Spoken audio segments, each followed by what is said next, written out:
Media के लोग ये पूछेंगे कि ओवैसी साहब आपने बहुत बोल दिया, बीजेपी को ज्यादा नहीं बोलते आप। यानी हमारी तकरीर के अल्फाज और जुमलों को ये सेकुलर, कम्युनल, लिबरल ये लोग इसको तोलते हैं। कितना बोले? 40% बाबा को बोले तो क्या 50% अखिलेश को क्यों बोल दिए? ये तोलते हैं। और जब मोदी के सभा में जाते हैं तो ऐसा बैठते हैं, हाँ पप्पा जी बोल रहे हैं।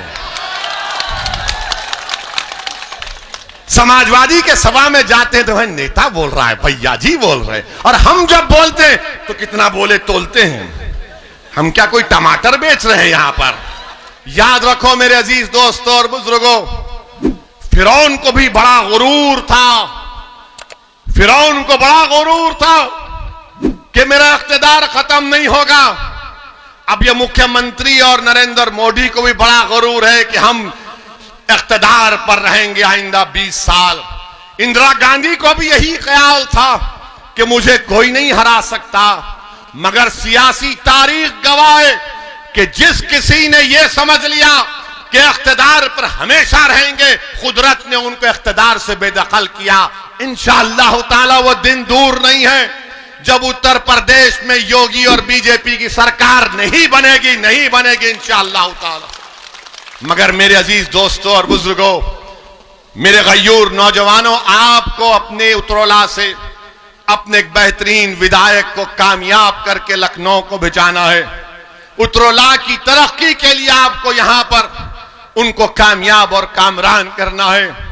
अब कोई ये हमारे मीडिया के लोग ये पूछेंगे कि ओवैसी साहब आपने बहुत बोल दिया, बीजेपी को ज्यादा नहीं बोलते आप। यानी हमारी तकरीर के अल्फाज और जुमलों को ये सेकुलर, कम्युनल, लिबरल ये लोग इसको तोलते हैं। कितना बोले? 40% बाबा को बोले तो क्या 50% अखिलेश को क्यों बोल दिए? ये तोलते हैं। और जब मोदी के सभा में जाते हैं तो ऐसा बैठते हैं, हाँ पप्पा जी बोल रहे हैं।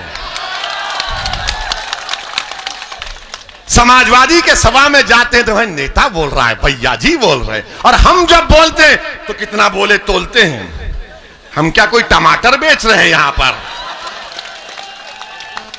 हम आवाम के मसाइल को बयान कर रहे हैं, उतरौला के जनता की तकलीफ को बयान कर रहे हैं। हम तो मुस्तकबिल में आपके मसाइल का हल, उसका तरीका आपको बता रहे हैं। हम तो आपसे एक पैगाम दे रहे हैं कि कैसे आपको उत्तर प्रदेश में अपनी सियासी लीडरशिप को बनाना है।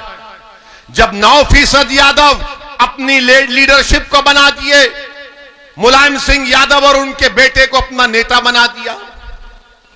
दलित में हमारे जाटव भाई और बहनों ने बहन मायावती को अपना नेता बना दिया। कुर्मियों ने अपनी लीडरशिप वो अब अनुप्रिया पाटिल को बना दिया। आगरा के बाघेलों ने अपना नेता बाघेल साहब को बना दिया। ठाकुरों ने बाबा को अपना लिया। सबने अब ब्राह्मणों की एक पॉलिसी है। आप बताइए, अगर इसमें अगर कहीं पर कोई नजर नहीं आता तो मुसलमान है। बताओ आपका नेता कौन है? बताओ तुम्हारा नेता कौन है? मेरा नाम मत लो। फैसला आपको करना है। अपने वोट को जाया मत करो।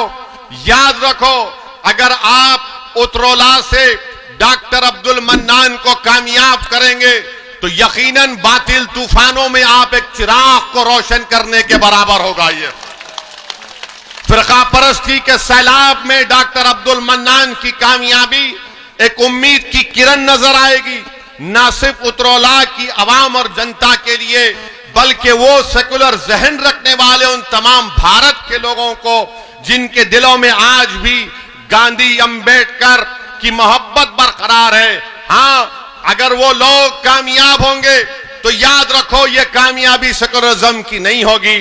आपको और मुसलमानों को खास तौर से ये कहा जाता है कि सेकुलरिज्म को बचाना है, सेकुलरिज्म को बचाना है। मैं इनसे पूछना चाहता हूं, क्या सेकुलरिज्म को बचाना सिर्फ भारत के मुसलमानों की जिम्मेदारी है?